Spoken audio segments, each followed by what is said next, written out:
So hello students, আমি তোমাদের Pranab sir and welcome to Shuffle YouTube channel. Students, তোমাদের class 12 এর থার্ড সেমিস্টারে তোমাদের জন্য খুব প্রয়োজনীয় একটা জিনিস হলো যে তোমাদেরকে থার্ড সেমিস্টারে any how at any cost ভালো মার্কস কিন্তু তুলতে হবে। তার কারণ হলো তোমাদের থার্ড সেমিস্টারের মার্কস কিন্তু গিয়ে ফোর্থ সেমিস্টারে কাউন্ট হবে এবং ওভারঅল মার্কসটা কিন্তু ডিপেন্ড করবে তুমি কোন কলেজে চান্স পাও, কোন কলেজে পাবা না। সেই জন্য তোমাদের জন্য এখন খুব জরুরি যে তোমরা তোমাদের যে ইতিহাস সাবজেক্টটা আছে সেই ইতিহাসেও একটা ভালো মার্কস স্কোর করো। কিন্তু তোমাদের প্রবলেম হলো যে তোমাদের ইতিহাসের মধ্যে প্রচুর পরিমাণ কোশ্চেন আছে এবং কোনগুলো মোস্ট ইম্পর্টেন্ট কোশ্চেন সেগুলো তোমরা বুঝে উঠতে পারছো না। প্রচুর স্টুডেন্ট আমাকে কমেন্ট করছে, স্যার কাইন্ডলি আমাদেরকে ইতিহাসে এমন কিছু সাজেশন দিয়ে দিন যেখানে আমরা খুব কম পরিমাণ পড়বো কিন্তু সেখান থেকে 100% কমন চলে আসবে। তো সেটার দিকেই ধ্যান রেখে আমি আজকে তোমাদের জন্য ইতিহাসের মাত্র 50টা মোস্ট ইম্পর্টেন্ট কোশ্চেন নিয়ে এসেছি। যে প্রশ্নগুলো ভালোভাবে তুমি যদি করে যাও তাহলে এখান থেকে অবশ্যই আর অবশ্যই তোমরা কমন পাবে। আরেকটা কথা আমি বলে দিই, এগুলো কিন্তু তোমাদের যে মোস্ট ইম্পর্টেন্ট 50টা প্রশ্ন আছে এগুলো কিন্তু খুব বাছাই করা সেরা প্রশ্ন, প্রচুর পরিশ্রম করার পরে এগুলো বানানো হয়েছে। সেজন্য অবশ্যই আর অবশ্যই ভিডিওটা শেষ পর্যন্ত দেখবে এবং প্রত্যেকটা প্রশ্ন আমি উত্তর সহ দিব যাতে তোমাদেরকে উত্তরের জন্য কোথাও ঘুরে বেড়াতে না হয়। তো চলো বেশি দেরি না করে আজকের এই মোস্ট ইম্পর্টেন্ট ভিডিওটি শুরু করা যাক। স্টার্টেড।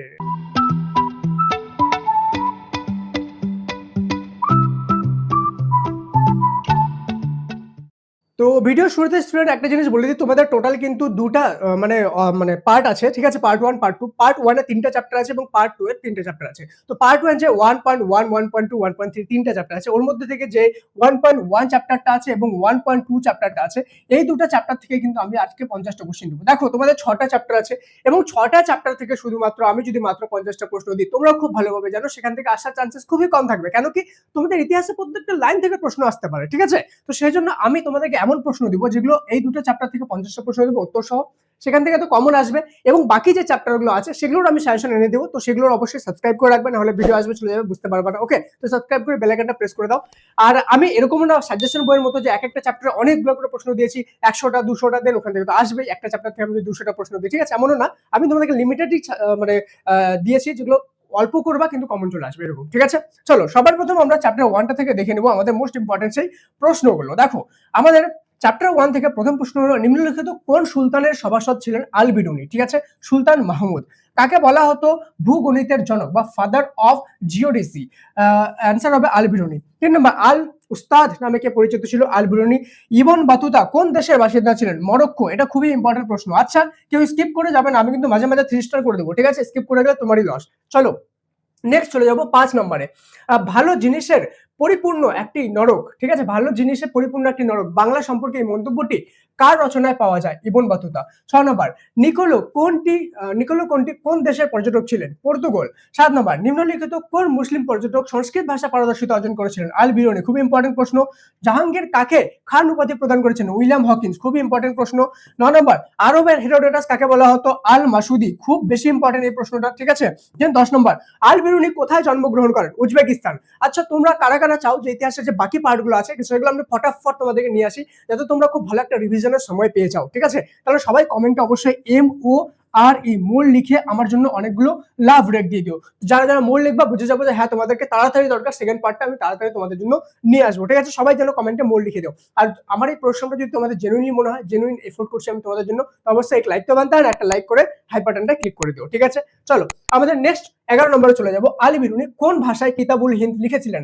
আরবি ভাষায়। 12 নম্বর, ইবন বাতুতা কোন ভারতীয় শাসকের আদালতে কাজ করেছিলেন? মোহাম্মদ বিন তুগলক। 13 নম্বর, বার্নিয়ার কোন মুঘল সম্রাটের শাসনকালে ভারতে ছিলেন? ঔরঙ্গজেব। 14 নম্বর, ভারতের ডাক ব্যবস্থার পদবাহিকাদের কি বলা হতো? দাওয়া। দাওয়া কাদের বলা হতো? যারা ডাক মানে অর্থাৎ চিঠিগুলো হাতে করে নিয়ে দৌড়ে দৌড়ে চিঠি সাপ্লাই করতো, তাদেরকে বলা হতো দাওয়া, ঠিক আছে? 15 নম্বর, কোন ভারতীয় শহরটি 28টি প্রবেশদ্বার সহ শক্তিশালী দুর্গনগরীতে হিসেবে বর্ণনা করা হয়েছে? দিল্লি। 17 নম্বর, আল বিরুনি লেখা তহক-ই-হিন্দ ড্যাশ নামে পরিচিত? কিতাব উল হিন্দ নামে পরিচিত। খুব বেশি ইম্পর্টেন্ট এই প্রশ্নটা এবং দাওয়া প্রশ্নটা খুব ইম্পর্টেন্ট। মোহাম্মদ বিন তুগলকটাও খুব বেশি ইম্পর্টেন্ট, ঠিক আছে? তো টোটাল আমাদের এখানে 17টা প্রশ্ন হলো। এরপরে চলে যাবো আমরা নেক্সট চ্যাপ্টারে যাওয়ার আগে বলে দিই, তোমরা যারা যারা ডেডিকেটেড রয়েছো যে উচ্চ মাধ্যমিকের থার্ড সেমিস্টারে খুব ভালো একটা মার্ক স্কোর করবে, তাদের জন্য দরকার ডেডিকেটেড ডেইলি প্র্যাকটিস সেশন।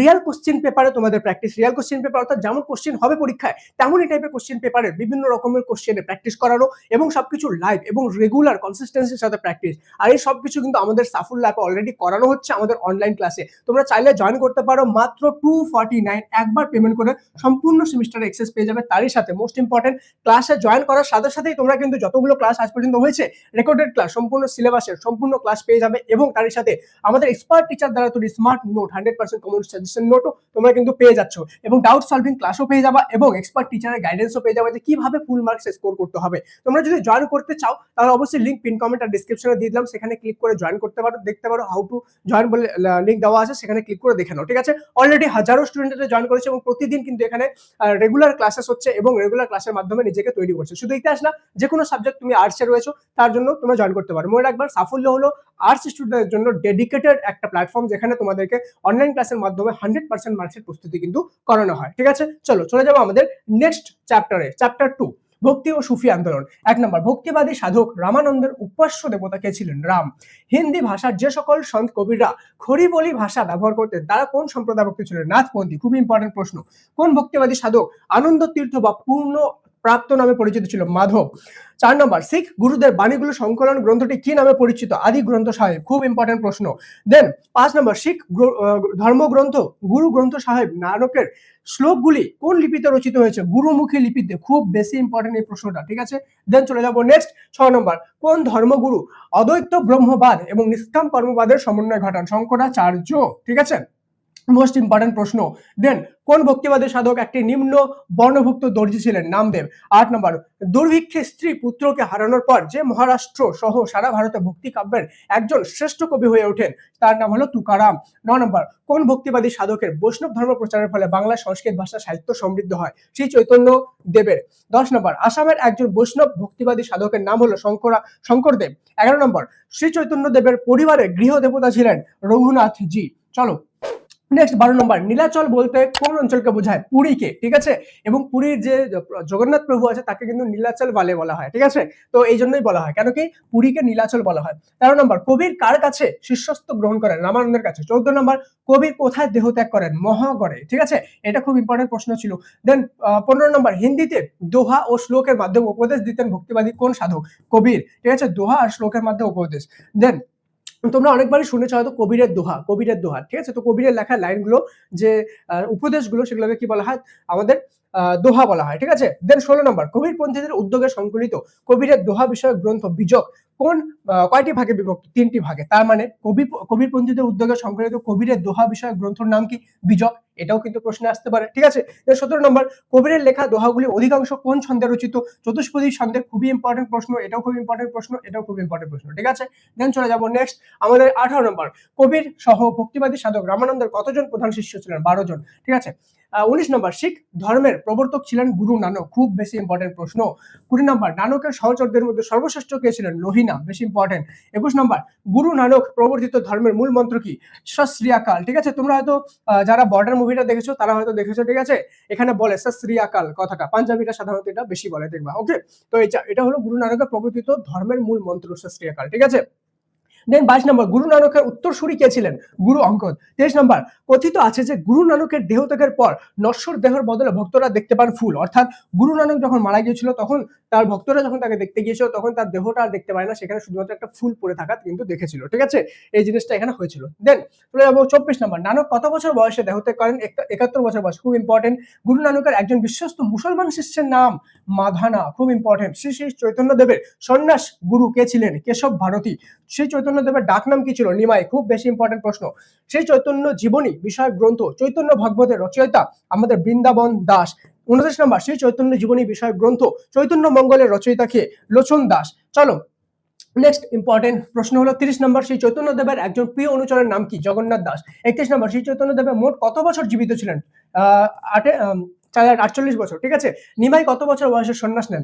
28 বছর। 33 নম্বর, একজন ভক্তিবাদী সাধিকা হলেন মিরাবাই। খুব ইম্পর্টেন্ট প্রশ্ন। আর মিরাবাইয়ের জন্মস্থানটাও ইম্পর্টেন্ট। মিরাবাই জন্ম কোথায় করেছিল? রাজস্থানের যোধপুরে। তো আশা করি যারা অলরেডি ভালো প্রিপারেশন করে নিচ্ছ তাদের একটা স্ট্রং রিভিশন হয়ে গেল, এবং যারা অলরেডি চাও যে সাজেশন, তো ওগুলো ভালোভাবে করে নিও। আর নেক্সট আপডেট মানে নেক্সট যে সাজেশনের ভিডিওগুলো আছে সেগুলো আসবে, অবশ্যই সাবস্ক্রাইব করে বেল আইকনটা প্রেস করে দিও। এবং তোমাদেরকে আরেকবার মনে করে দিই, তোমরা যদি এখনো জয়েন না করে থাকো সাফল্য অনলাইন ক্লাসে, অনেক বড় কিছু মিস করছো, যাও এখনই জয়েন করো। আরেকটা কথা বলে দিই, সাফল্য অ্যাপের মধ্যে কিন্তু free of cost unlimited mock test দিতে পারবো পারবা সমস্ত সাবজেক্টের চ্যাপ্টার ওয়াইজ, ঠিক আছে? তো অবশ্যই সাফল্য অ্যাপটা ইউজ করবা, হাজারো লাখো স্টুডেন্ট সেটা ইউজ করছে অলরেডি এবং সেটা থেকে লাভ উঠাচ্ছে। তুমি যদি না ইউজ করে থাকো তুমি অনেক বড় কিছু মিস করছো। যাও এখনই সাফল্য অ্যাপ চেক আউট করো এবং অ্যাপের মধ্যে অনলাইন ক্লাসগুলো যা আছে সেগুলো একবার এক্সপ্লোর করে অবশ্যই দেখে নিও। দেখা হচ্ছে পরের ক্লাসে, ততক্ষণ পর্যন্ত মন দিয়ে পড়াশোনা করো। Thank you so much and may God bless you all.